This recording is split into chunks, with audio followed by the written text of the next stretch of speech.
Pues la gran pregunta del millón, ¿qué había en el móvil de Sánchez, ese que fue hackeado, ese que fue espiado con Pegasus, para que esté tan atemorizado él? Esa es la gran pregunta. Los demás lo queremos saber, porque si de veras ha sido capaz de retorcer la política internacional, la política nacional, está lanzando jaques y amenazas permanentemente a la prensa, a los jueces, etcétera, periodistas. Hombre, algo debía haber importante, ¿no? Si era algo medianamente normal, ¿por qué preocuparse? Vamos a ver primero las reacciones que él ha tenido, ¿verdad? Este hombre profundamente enamorado, que básicamente es profundamente censor y profundamente deseoso de violar la independencia judicial. Y luego les explicamos una secuencia que yo creo que va a empezar a entenderse qué es lo que está pasando aquí. Vamos con la primera. Pedro Sánchez, primero el censor.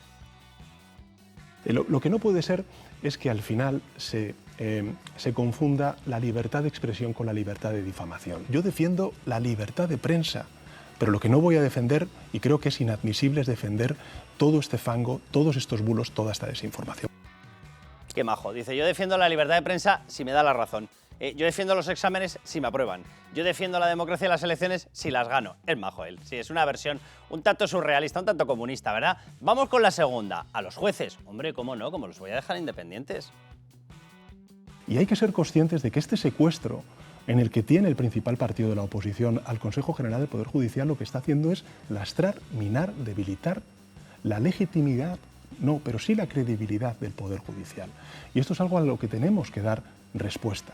Y por supuesto a mí me gustaría hacerlo de la mano del Partido Popular, pero también mi responsabilidad como presidente del Gobierno es, si ese bloqueo continúa, tratar de buscar entre todos, también de la mano del Parlamento, lógicamente a través del Parlamento, una solución. Vale, con dos narices, se lo explico y ahora pasamos a esto. Vamos a ver, el PP evidentemente tendría que haber dado independencia de verdad al Poder Judicial. No lo hizo, ¿qué quieren que les diga? Cosicas de Mariano Rajoy, ¿verdad? Vale, pasado eso, va este y ¿qué es lo que dice? No, antes mandabas tú, ahora quiero mandar yo. ¿Y qué tal si dejamos que la justicia la controlen los jueces para que sea independiente? Ah, no, eso no. Porque este señor quiere tener controlada la prensa y los jueces. Y la gran pregunta que les lanzábamos, ¿por qué quiere tener controlada a la justicia? En el caso del Partido Socialista podríamos hablar de infinidad de casos de corrupción, ¿verdad? Pero hay uno en concreto que por lo visto, o uno en unión con otro, o dos, vamos a llamarle dos, que a este señor le ponen en situación de pánico, en modo pánico total. Vamos a explicar la secuencia de lo que ocurrió justo antes de la carta del hombre profundamente enamorado, que les digo yo lo que es profundamente, y está profundamente preocupado por esto. Vamos allá, atención, 21 de abril. En muy poquitos días se vio que era lo que pasaba. 21 de abril, Sánchez pide abiertamente reconocer el Estado palestino, por cierto, un Estado palestino que lleva dentro la dictadura de Hamás.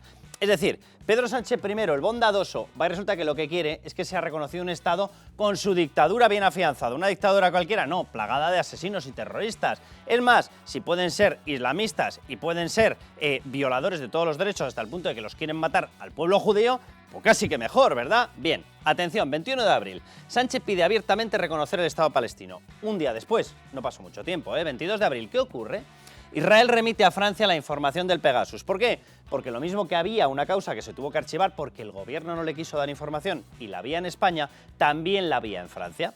La de Francia, el gobierno no ha presionado como ha presionado aquí para cerrarla, y estaba abierta. ¿Y qué ha ocurrido? Que Israel ha dicho, justo un día después de que Sánchez le toque las narices con lo del Estado palestino, dice, Francia, te envío la información. Pero claro, la información es la información de Pegasus, porque Pegasus es una empresa de Israel. ¿Qué tenía ese envío de información? Tenía también parte de lo que le hubieran podido hackear, entrar, espiar en el móvil de Sánchez, no lo sabemos.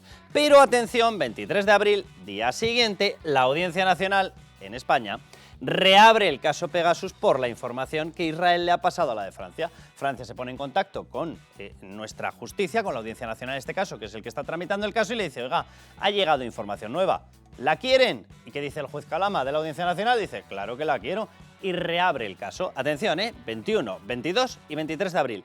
El mismo 23 de abril, atención, la justicia admite la denuncia contra los actos de Begoña Gómez. Ay, señor Pedro Sánchez, a usted que le gustan tanto los jueces independientes, a usted que le gusta tanto la prensa libre, va y resulta que en ese momento decide que hay que ir contra la prensa libre y contra la justicia independiente. ¿Por qué?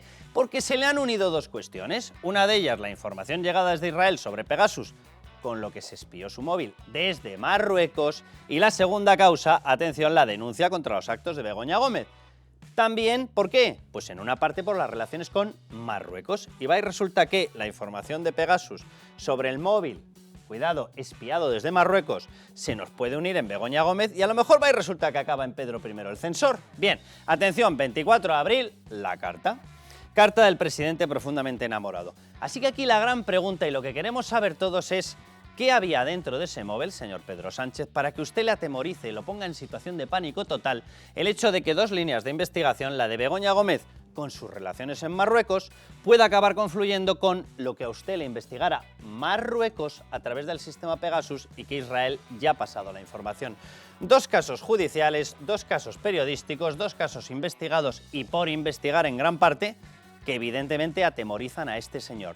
Bueno, eso, lo que haya en el móvil, es lo que puso a este señor en situación de pánico hasta el punto de que envió la carta del presidente. ¿Para qué? Era una farsa, pero con eso fabricó, o quería fabricar, le ha salido el tiro por la culata, un supuesto clima que le habilitase ¿para qué? Para maniatar a la prensa y para maniatar a los jueces. Por lo tanto, aquí la pregunta clave, y se la repito, es, señor Pedro Sánchez, ¿qué hay en ese móvil?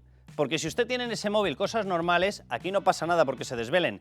Pero si en ese móvil va y resulta que hay otras cosas, si hay datos de operaciones, si hay datos de negocios, si hay datos de actividades de su mujer, hipotéticamente, entonces sí que es un problema, ¿verdad, señor Pedro Sánchez?